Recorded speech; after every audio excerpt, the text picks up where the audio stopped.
하나님의 아들이신 예수 그리스도의 피가 우리를 모든 죄에서 지속적으로 깨끗하게 하십니다. 요한일서 1장 7절은 이렇게 말씀하시죠. 그러나 그분께서 빛 가운데 계신 것 같이 만일 우리가 빛 가운데 걸으면 우리가 서로 교제하고 또 그분의 아들 예수 그리스도의 피가 모든 죄에서 우리를 깨끗하게 하느니라. 여러분, 교회의 핵심이 뭡니까? 바로 십자가입니다. 하나님께서 구약에 보면 제단을 만들 때 제단 주위에 아무것도 놓지 말라고 하셨습니다. 근데 지금 21세기 현대 교회들 보면 교회 워낙 여러 개 많기 때문에 갈보리 십자가가 보이지 않죠. 여러분, 능력의 진원지는 어디입니까? 바로 예수 그리스도의 십자가입니다. 오늘 예수 그리스도의 십자가를 저와 여러분이 다시 한번 경험할 때 우리가 빛 가운데 걸어가는 걸 체험하게 됩니다. 과거에는 인간관계 속에서 그리고 하나님과의 관계 속에서 이게 하모니가 잘 안 일어났는데 그리스도 안에서 날마다 인도받으면서 하나님과의 관계가 회복되어지고 사람과의 관계가 회복되어지는 이런 은혜를 누리는 증인들이 얼마나 많은지 모릅니다. 너무나 아름다운 증인들이 많습니다. 과거에는 뭘 못 누리냐? 임재를 못 누린 거죠. 여러분, 하나님과의 관계가 어긋나 버리면 임재를 못 누립니다. 그리고 사람과의 관계가 어긋나 버리면 우리가 임재를 누릴 수가 없는 겁니다. 근데 지금 우리는 어디 가운데 걸어가고 있습니까? 빛 가운데 걸어가는 겁니다.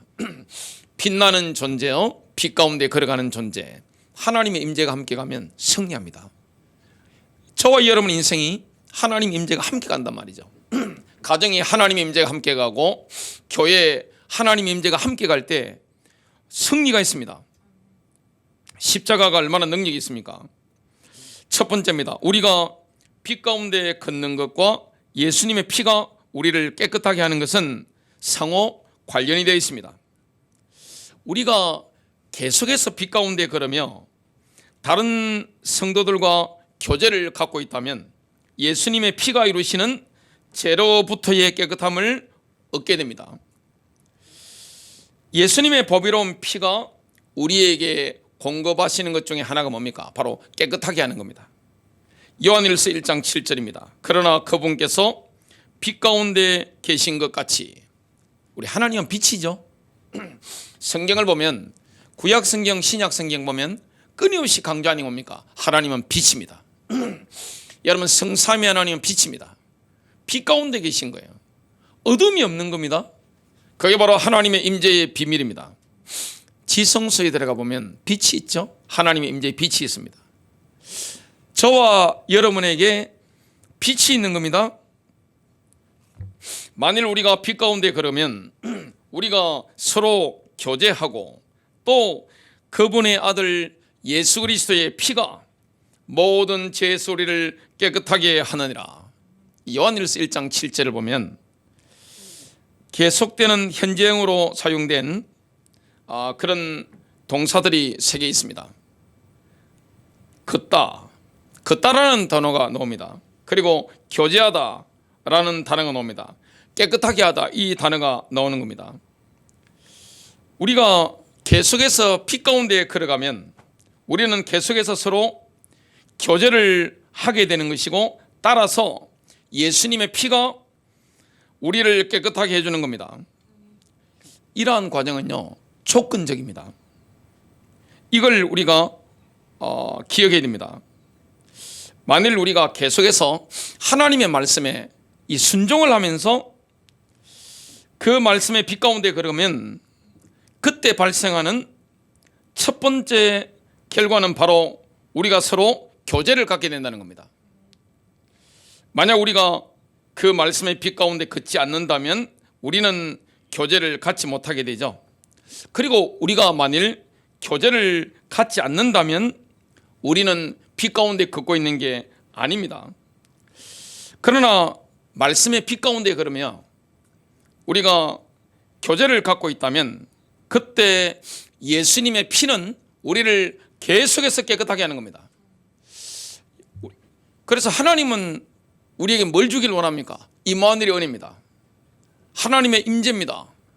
저와 여러분이 빛 가운데 걷는다는 것은 뭡니까? 하나님의 임재 가운데 걷는 거죠. 내가 임마누엘 속에 걸어가는 겁니다. 성령 충만 속에 걸어가는 겁니다. 하나님의 아들이신 예수 그리스도의 피는 우리를 모든 죄에서 계속해서 깨끗하게 합니다. 깨끗하게 돼야 우리가 하나님의 임재를 누리죠.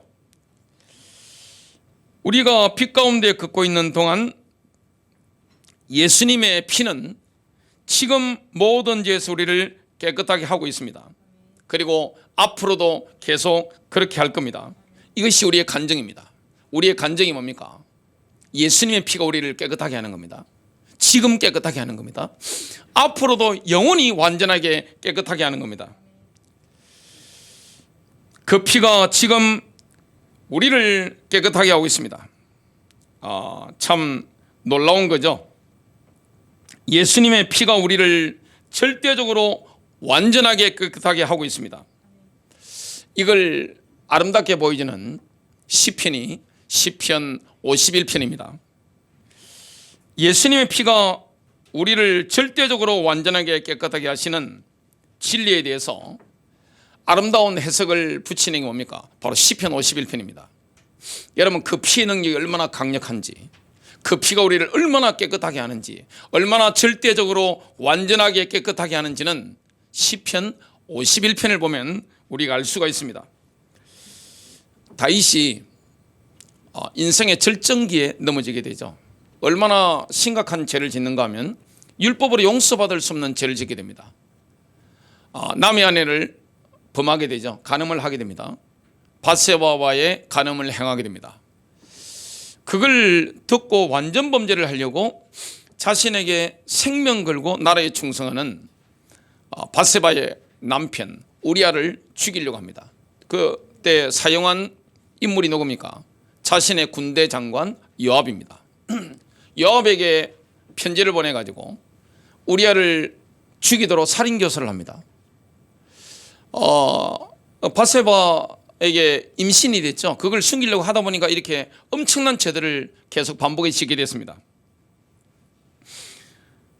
그 시편 51편은 우리 각자가 때때로 읽으면서 우리 자신의 기도로 삼아 고백하면 정말 좋은 건데요. 그 시편 51편 7절은 이렇게 말씀하고 있습니다. 찬송하고 있죠. 여러분 시편 32편이나 51편 보면 다윗이 범죄하고 나서 굉장히 괴로워하고 있는데 얼마나 눌리는지 모릅니다. 성령께서 누르니까 그냥 완전히 진액이 빠져나갈 정도로 완전 눌려버리죠. 그때 하나님이 누구를 보냅니까? 나단 선지자를 보내셔서 돌려서 말하죠. 그때 나단 선지자가 지혜롭게 다윗 왕에게 이야기를 하니까 다윗의 양심이 깨어난 겁니다. 다윗은 굉장히 정의로운 사람인데 나단이 뭐라고 합니까? 그 나쁜 사람이 바로 당신입니다. 그런 겁니다. 그 당시 왕정 시대이기 때문에 그런 말하면 죽을 수도 있는데 나단 선지자가 그렇게 이야기한 겁니다. 다윗이 그 앞에서 어떻게 합니까? 꼬꾸라져서 회개하는 겁니다. 완전히 회개하는데 어떻게 회개합니까? 우슬초로 나를 정결하게 하소서. 중동에 가면 가장 흔한 불이 우슬초입니다. 그냥 길거리에 보이는 이런 우슬초. 우슬초가 하는 일이 뭐냐면 그 6월절 날에 양을 잡았죠. 양을 잡아서 그 통에 피가 담겨 있잖아요. 그걸 우슬초로 해가지고 뿌리는 겁니다. 문설주와 좌우인방에 이렇게 뿌리는 겁니다. 이 예수님의 피를 저와 여러분의 삶의 현장에 뿌리는 겁니다. 적용하는 거죠. 우슬초로 나를 정결하게 하소서. 내가 깨끗하게 되리다. 나를 씻기소서. 내가 눈보다 더 이게 되리다. 여러분, 죄라고 하는 것은 결과가 참혹하죠. 사람은 죄를 왜 짓습니까? 죄는 즐거우니까 짓는 겁니다.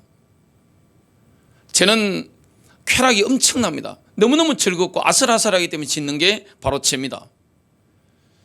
그 즐거운 죄를 다윗이 짓고 난 이후에 어마어마한 후폭풍에 직면하게 되죠.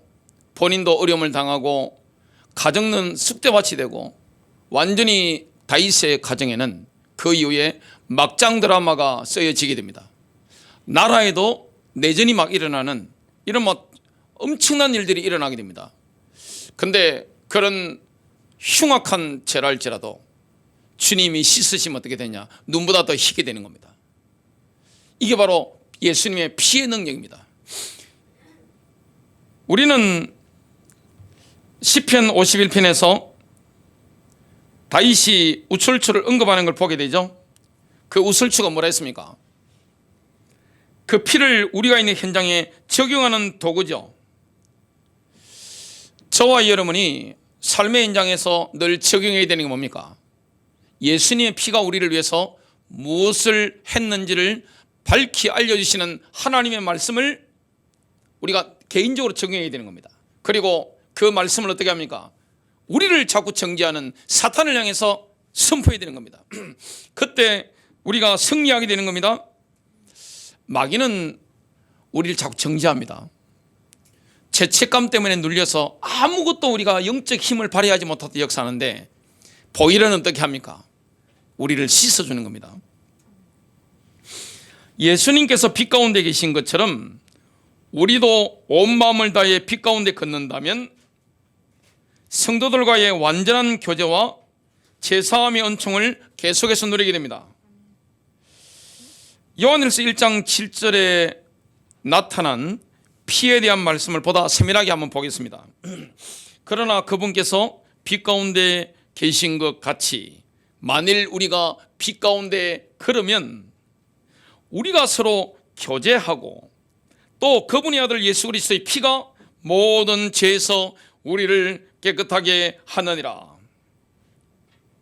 지금 하나님 말씀 안에서 상호 연관에 대해 가지고 묶여있는 단어들이 있습니다. 빛 가운데 걷기, 우리는 빛 가운데 걷는 겁니다. 또 서로 교제하는 겁니다. 피로 깨끗하게 되는 겁니다.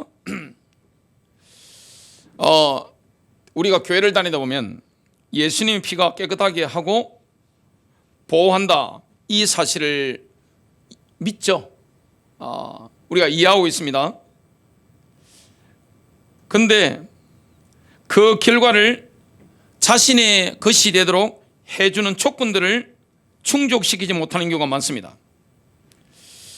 예수님의 피로 깨끗하게 되는 것은 바로 그 앞에 오는 조건들을 따랐을 때 오는 결과입니다. 저와 여러분이 예수님의 피로 깨끗하게 되려면 뭘 충족시키게 됩니까? 조건들이 있습니다. 그걸 충족시키게 됩니다. 그분이 빛 가운데 계신 것처럼 우리도 빛 가운데 걷는다면, 여러분 예수님은 빛 가운데 계신 겁니다. 예수님은 어둠이 없습니다. 예수님이 빛 가운데 계신 것처럼 저와 여러분도 빛 가운데 걷는다면 예수님의 피가 우리를 완전하게 완벽하게 절대적으로 깨끗하게 만드는 겁니다. 그때 체험하는 게 뭡니까? 바로 임마누엘입니다. 여러분 임마누엘이 있으면 승리하죠. 우리 개인이 임마누엘이 있으면 승리하죠. 가정에 임마누엘이 있으면 승리합니다. 교회가 임마누엘이 있으면 승리하는 겁니다. 모세가 출애굽하는 이스라엘 백성들을 데리고 나가는데 하나님께 이야기를 하니까 주님이 뭐라고 했습니까? 나의 임재가 너와 함께 가겠다. 그걸로 끝난 겁니다. 나의 임재가 너와 함께 가겠다. 여호수아가 가나안을 정복하는데 주님이 뭐라 했습니까? 내가 너와 함께 하겠다. 너는 말씀대로 행하기만 해라. 내가 너와 함께 하겠다. 주님이 함께하면 끝나는데 그러려면 우리가 어디 가운데 걸어야 됩니까? 빛 가운데 걸어야 되는 겁니다. 예수님 빛이시기 때문에 그렇습니다.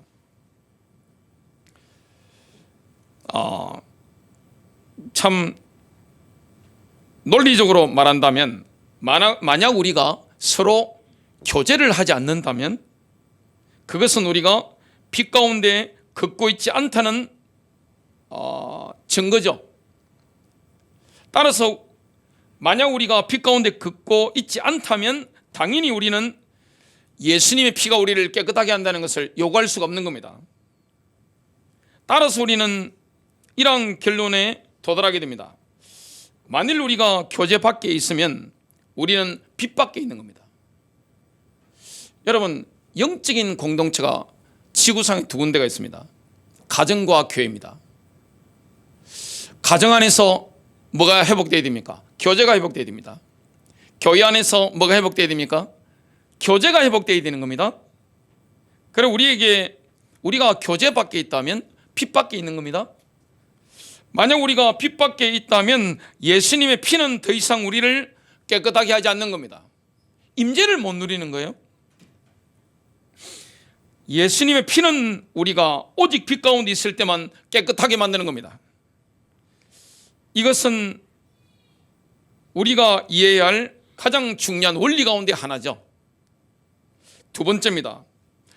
우리가 빛 가운데 걷는 조건들을 충족시키면 우리의 영혼은 보혈로서 깨끗해질 뿐만 아니라 하나님의 영광으로 빛나게 됩니다. 저와 여러분의 영의 상태가 빛나고 할 수 있는 게 뭡니까? 보혈로 깨끗해지는 게 뭡니까? 저와 여러분이 빛 가운데 걷는 조건을 충족시키는 겁니다. 사람에게는 뭐가 있습니까? 끔찍했던 기억이 있습니다. 숨겨진 비밀들이 있습니다. 사람은요, 뭘 제일 두려워합니까? 내 과거를 아는 사람 가장 두려워합니다. 제일 무서워합니다. 끔찍했던 기억, 숨겨진 비밀들을, 죄악들을 주님의 피 가운데 덜어내면 예수님의 피가 그것들을 순식간에 깨끗하게 하는 겁니다. 여러분, 사람과의 관계, 하나님과의 관계에서 그 관계를 가로막는 게 뭡니까? 숨겨진 죄입니다. 끔찍했던 기억입니다. 그래서 우리는 뭘 구해야 됩니까? 하나님께 용서를 구해야 되는 것이고, 가족이라든지 다른 지체들에게 뭘 구해야 됩니까? 용서를 구해야 되는 겁니다. 내가 용서받을 것은 용서받고 용서해 주면서 피 가운데 교제를 하는 겁니다. 그때 임마누엘을 누리게 되는 겁니다. 교제는 바로 빛의 장소입니다. 여러분, 가족이 교제하는 거, 성도들끼리 교제하는 거, 이거는요 빛의 장소입니다. 어둠이 없어요. 이것은 또한 교제가 시험의 장소이기도 합니다. 교제라는 것은 쉬운 게 아닙니다. 제일 어려운 게 뭡니까? 교제입니다. 교회의 궁극적인 목적이 뭡니까? 성삼위 하나님과 교제하는 것이고 성도끼리 교제하는 겁니다. 어떤 분은 이런 말씀을 하시더라고요. 교회에서 밥 먹는 게 중요하냐? 밥 먹는 게 중요합니다. 초대교회가 식사 공동체였습니다. 성찬식과 그리고 함께 식사하는 거, 교제하는 게 얼마나 중요한 겁니까? 같이 밥을 먹는다, 이거는 뭡니까? 교제하는 거예요. 교제는 시험의 장소이기도 합니다. 교제가 더욱 친밀해질수록 빛은 더욱 밝아집니다. 교제가 친밀해지면요, 더 이상 아무것도 숨길 수 없는 지점까지 우리가 들어가게 됩니다. 거기에는 더 이상 그늘이 없는 겁니다. 그 어떤 추악스러운 것도 숨길 데가 없습니다. 그 어떤 것도 덮을 수가 없는 겁니다. 교제가 친밀해져 버리면요, 추악스러운 과거라든지 제약된 것이라든지 이걸 숨길 수가 없는 겁니다. 이걸 해결해야 되는 겁니다. 이게 해결되기 전까지는 가정에서 교제가 안 되는 겁니다. 교회 안에서 교제가 안 되는 거예요. 그래서 교회 안에서도 주님은 뭘 말씀했습니까? 치리에 대해서 말씀하셨죠. 또 뭐 해야 됩니까? 서로 용서하고 용서받는 게 얼마나 중요한지 모릅니다. 우리는 완전하지 않습니다. 우리는 늘 부족합니다. 그 때문에 용서받아야 됩니다. 그리고 용서해야 됩니다. 교제가 가까워지면 가까워질수록 친밀해질수록 어떻게 됩니까? 빛이 더 강하기 때문에 그 어떤 것도 덮을 수가 없는 거예요. 이러한 사실은 보통 사람들에게는 정말 무시무시한 일이죠. 교회가 1000명 이상 넘어가면 자동적으로 더 부흥됩니다. 왜 그러느냐? 익명성. 내가 오픈되지 않는 거예요. 교제할 필요가 없는 거예요. 그냥 이름만 걸쳐놓는 겁니다. 나의 추억스러운 과거라든지 민낯에 대해서 아무도 모르게 딱 카바를 치는 겁니다. 신앙은 잘하지 않습니다. 성숙해지질 않는 거예요. 피 가운데 들어와야 되는 겁니다. 교제가 없는 것은 신앙의 성숙이 없는 거예요.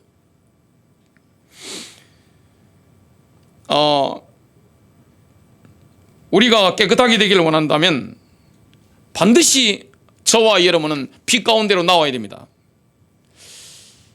만약 여러분들이 하나님 앞에서 무엇인가 잘못이 있거나 혹은 이웃과의 관계에서 잘못이 있다면 여러분은 피 가운데 온전히 있는 게 아니에요.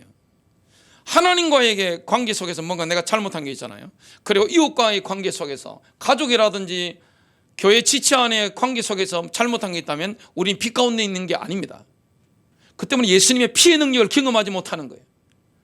아무리 입술로요 예수님의 피가 나를 깨끗하게 합니다 아무리 떠들어도 임재를 경험하지 못하는 겁니다. 능력이 안 나타나는 거예요. 진짜 피 가운데 있으면 어떻게 됩니까? 귀신이 벌벌 떱니다. 어떤 여자 집사님이 귀신 들린 사람 앞에 갔는데 교회 완전찬 직분자들 많잖아요. 예수 이름으로 예수 이름으로 하는데 안 나가는 거예요. 이 성령 충만한 여집사님이 가가지고 아이고 안녕하세요 하면서 손을 딱 잡았는데 꼼짝을 못하는 거예요. 그걸 보고 영권이라고 그럽니다. 중요한 것은 뭡니까? 내가 피 가운데 걷고 있는가? 그러면 조건들이 충족돼야만 저와 여러분이 그리스도의 보혈이 나를 깨끗하게 한다 이걸 주장할 수 있고 요구할 수 있는 거죠.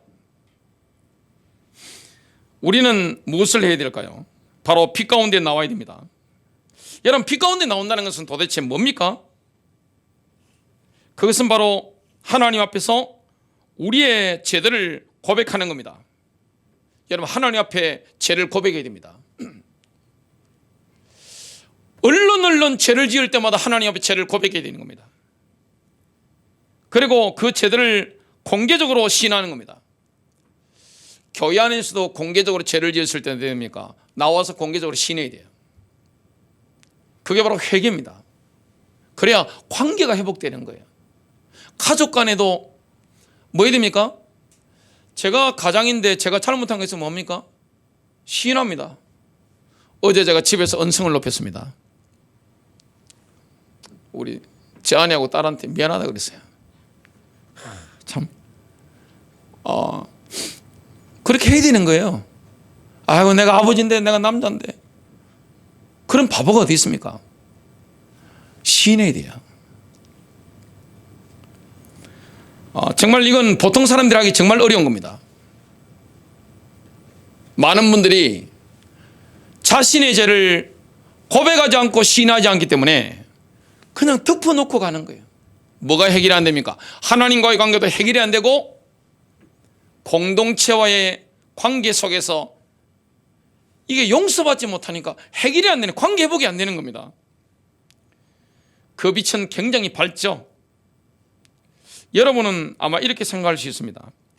나는 그 끔찍한 일을, 그 몸서리쳐지는 기억을 도저히 가지고 내가 오픈할 수 없다, 이렇게 생각할 수 있죠. 나는 도저히 그것을 피 가운데 드러낼 수 없다고 생각할 수 있습니다. 여러분, 교회 안에서든 가정이든요, 죄를 지었으면 어떻게 됩니까? 공개적으로 오픈해야 됩니다. 그리고 지체들로부터 용서받아야 되는 거죠. 내가 잘못한 게 있으면 어떻게 됩니까? 피 가운데 드러내야 되는 겁니다. 여러분, 그 죄악들이 피 가운데 드러날 때 그 끔찍한 일들은 순식간에 사라지고 맙니다. 얼마 전에 다니엘 기도라고 있어요. 그걸 제가 듣고 있는데 외국에서 오신 목사 부부, 근데 그 서로 가정의 관계가 틀어졌을 때 바람 피고 뭐 이걸 오픈하더만요.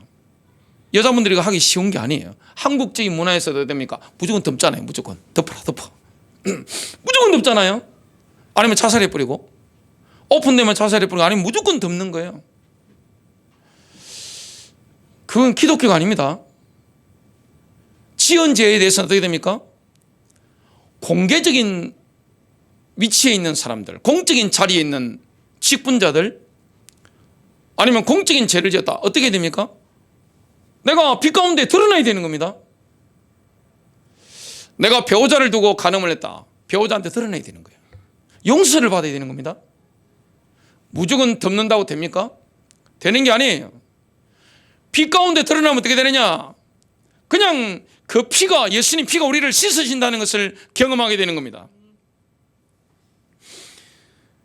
정말 우리가 그 죄악들을 빛 가운데 가지고 나오지 않는다면 우리는 그것을 계속 가지고 있게 됩니다.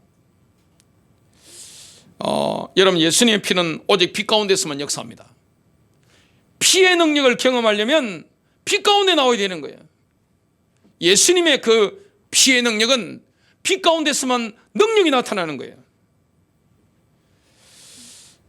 우리가 빛 가운데 걷는 그 조건들을 충족시키면 어떻게 됩니까? 그러면 우리의 믿음의 가족들과 교제 안에 있는 겁니다. 그리고 정말 우리가 그 피의 능력을 경험하게 되는 겁니다. 여러분, 빛 가운데 걷는다는 것은 하나님의 말씀에 순종하며 살아가는 겁니다. 그게 바로 빛 가운데 걷는 거예요. 다른 믿음의 동료들과 올바른 관계를 가지는 겁니다. 이게 빛 가운데 걷는 겁니다. 내가 진리의 말씀에 순종하면서 살아가는 것이고, 믿음의 동료들이 있죠. 동료 신자들이 있죠. 그들과 올바른 관계를 맺고 있는 겁니다. 관계가 얼마나 중요한 겁니까? 우리는 순종해야 되죠. 교제는 우리가 빛 가운데 걷고 있는지, 아니면 우리가 빛 밖에서 걷고 있는지를 확인하는 첫 번째 시험입니다. 만일 우리가 믿음의 형제자매들과 그리고 주님과 교제를 누리고 있지 않다면 우리는 빛 가운데 걷고 있는 게 아니죠. 주님과 교제를 누리게 됩니다. 얼마나 평안합니까? 예수님이 주시는 그 은혜가 얼마나 놀라워요. 그 안식과 평안함, 그 사랑의 은혜가 정말 큰 겁니다. 그리고 우리가 동료 신자들과 뭐 해야 됩니까? 올바른 관계를 가지는 게 얼마나 중요한 겁니까? 어떻게 우리가 빛 가운데 걸을 것인가? 첫 번째 조건이 뭡니까? 우리가 하나님의 말씀을 순종하면서 걸어야 됩니다. 시편 119편 105절은 이렇게 말씀합니다. 주의 말씀은 내 발의 등불이요 내 길의 빛이니이다. 두 번째 요구사항은 바울이 에베소서 4장 15절을 통해 이렇게 요약합니다. 오직 사랑 안에서 진리를 말하며 모든 일에서 그분 안에 이르도록 성장하게 하려 함이라. 그분은 머리시니 곧 그리스도시니라. 여러분, 빛 가운데 걷는다는 것은 진리와 사랑으로 동료 신자들과 교제하는 겁니다. 우리가 빛 가운데 걸어야 되는 겁니다. 우리는 서로의 관계 속에서 진리 가운데 행동해야 되죠. 그리고 우리는 사랑 가운데서 행동해야 되는 겁니다. 하나님의 말씀에 순종하며 우리가 걸어야 되죠. 그리고 사랑과 진리 안에서 동료 신자들과 함께 교제하는 겁니다. 진리의 말씀에 순종하는 것이고, 동료 그리스도인들과 사랑 안에서 교제를 나누는 겁니다. 우리가 이러한 조건들을 충족시킬 때 우리는 예수님의 피가 우리를 모든 죄에서 깨끗하게 하신다는 사실을 완전한 확신을 가지고 말할 수 있게 됩니다.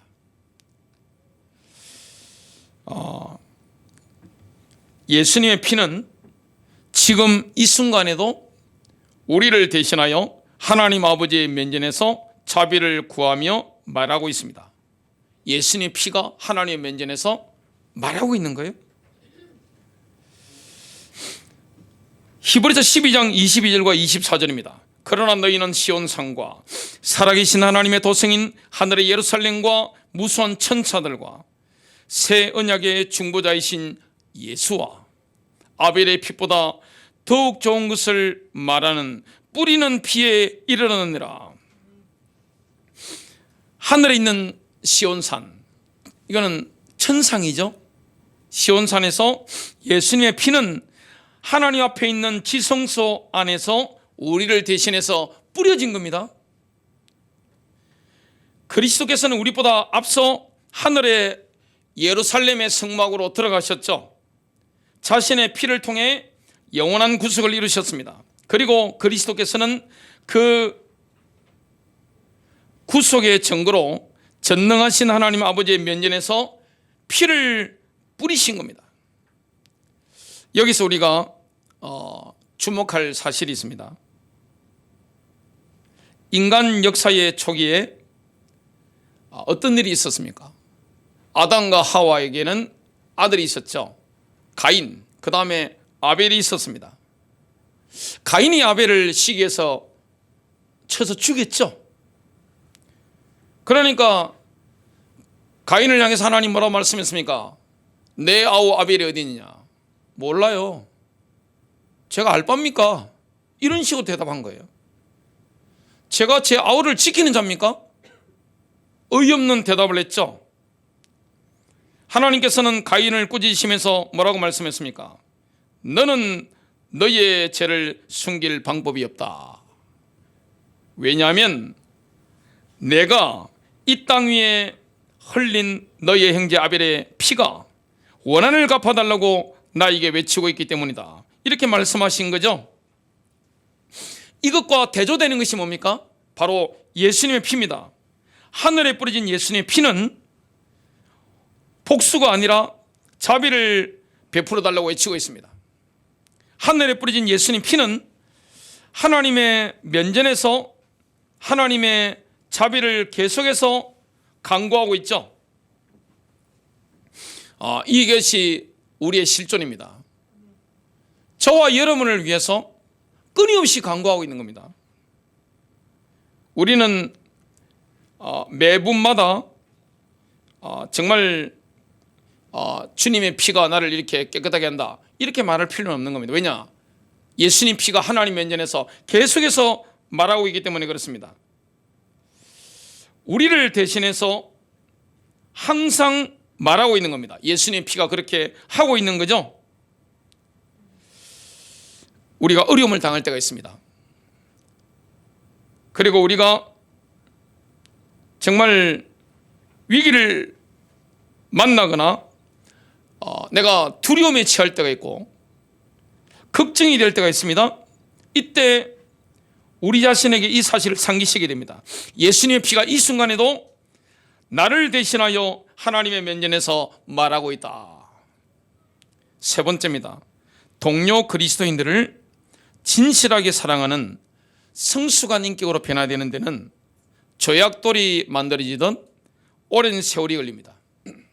우리가 빛 가운데 걸어야 되는데 가장 힘든 게 무엇입니까? 사람이죠. 사람과의 관계 속에서 아름다운 교제를 지속하는 거, 이게 얼마나 중요한 겁니까? 어떤 사람이 죄를 회개하고 그리스도 안에 있는 구원을 얻었다는 사실 자체가 그의 전 인격이 한순간에 완전히 변화되는 것을 의미하지는 않습니다. 여러분, 예수를 갑자기 믿었다고 해서 어린아이가 어른으로 갑자기 뻥치게 하는 경우는 없어요. 아주 중요한 변화의 과정이 시작된 것은 맞죠. 그러나 그 변화가 그의 인격의 모든 부분에 드러나기 위해서는 수많은 세월이 걸리는 겁니다. 무엇과 같으냐? 제가 거제도에 친구 때문에 놀러 간 적이 있습니다. 가보면 거제도에는 몽돌 해수욕장이 있습니다. 그럼 바닷물이 오면 쓸려가면서 돌이 구르는 소리가 들립니다. 또글또글 막 굴러요. 조약돌도 그렇죠. 여러분, 그 돌을 매끈하게 만드는 게 뭡니까? 끊임없이 그 돌 위로 흐르는 물이죠. 물이 그 돌을 매끈하게 만드는 것이고, 돌들 서로 간에 끊임없이 부딪히며 깨지는 과정입니다. 우리의 인격이 형성되는 과정도 마찬가지입니다. 하나님의 말씀의 물로 끊임없이 우리가 씻겨져 나가야 됩니다. 우리의 인격 가운데 아직 죄로 오염된 부분이 있습니다. 저와 여러분이 내가 누군지 알려면 누구를 봐야 됩니까? 우리의 아버지 어머니를 봐야 됩니다. 그리고 나를 가장 자녀가 있는 분들은 정확하게 볼 수 있는 게 누굽니까? 아들, 딸을 보십시오. 자식을 보면 내 모습이 보입니다. 자녀와 충돌이 막 일어나는 분들이 있습니다. 목사님, 저는 딸이 미워 죽겠습니다. 고3 딸을 둔 어머니의 말씀이었습니다. 근데 왜 그렇게 부딪힌지 아세요? 그 딸과 어머니의 그 어두운 기질이 부딪히는 거죠. 딸과 아버지의 어두운 기질이 부딪히는 거예요. 그게 바로 누굽니까? 그게 바로 나입니다. 그걸 가슴에 안아야 돼요. 회개해야 됩니다. 그리고 영적 싸움을 붙어야 되는 겁니다. 그게 막 부딪히는 거예요. 오늘 우리가 성숙되어진다. 그럼 피 가운데 걸을 수 있는 거 아닙니까? 그게 갑자기 되는 게 아니잖아요. 우리 앞에 앉아 있는 우리 제 아내가 변사모께서 얼마나 신학대원 가지고 고생을 했는지 머리가 샜더라고요. 위에 머리가 샌 거예요. 마음이 좀 그렇더만요. 마음이 좀 그렇고, 제가 결혼 바로 했을 때는 성숙된 인격이 아니라 뭘 많이 했는 거니까 주로 제가 잘하는 게 뭐냐면 갖다 바르는 겁니다.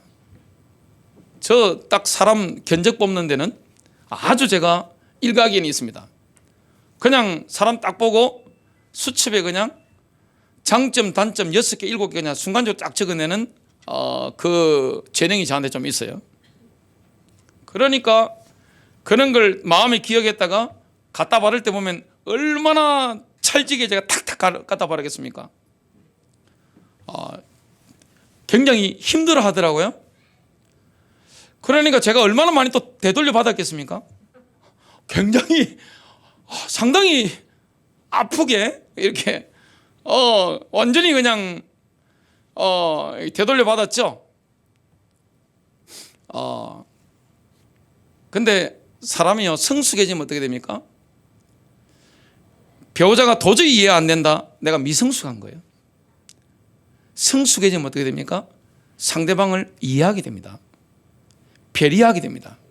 내가 지금 성숙했다는 거죠.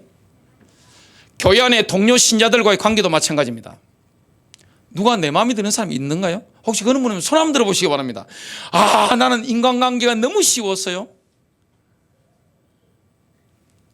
성숙도가 다릅니다. 원숙한 기독교인이 별로 없습니다. 예수 그리스도의 보혈로 끝났다는 건 알고 있는데, 근데 내가 빛 가운데 걸어야 되잖아요. 동료 그리스도인들과 빛 가운데 걸으면서 승리해야 되는데, 임마누엘을 누려야 되는데 가장 힘든 게 뭡니까? 부딪히는 겁니다. 인격이 인격을 부딪히는 겁니다. 왜냐? 모난 부분들이 너무 많은 겁니다. 우리가 살아오면서요, 여러분 부모님 가운데 예수님과 비스무리한 분들 계시다면 상관이 없어요. 그러면 완전 뭐 그냥 순종 그냥 완전 순종이죠. 그냥 어릴 때부터 완전 그냥 예수님처럼 그냥 살겠죠. 근데 한국 사회에 교회 안에 그런 분들이 얼마나 되겠습니까?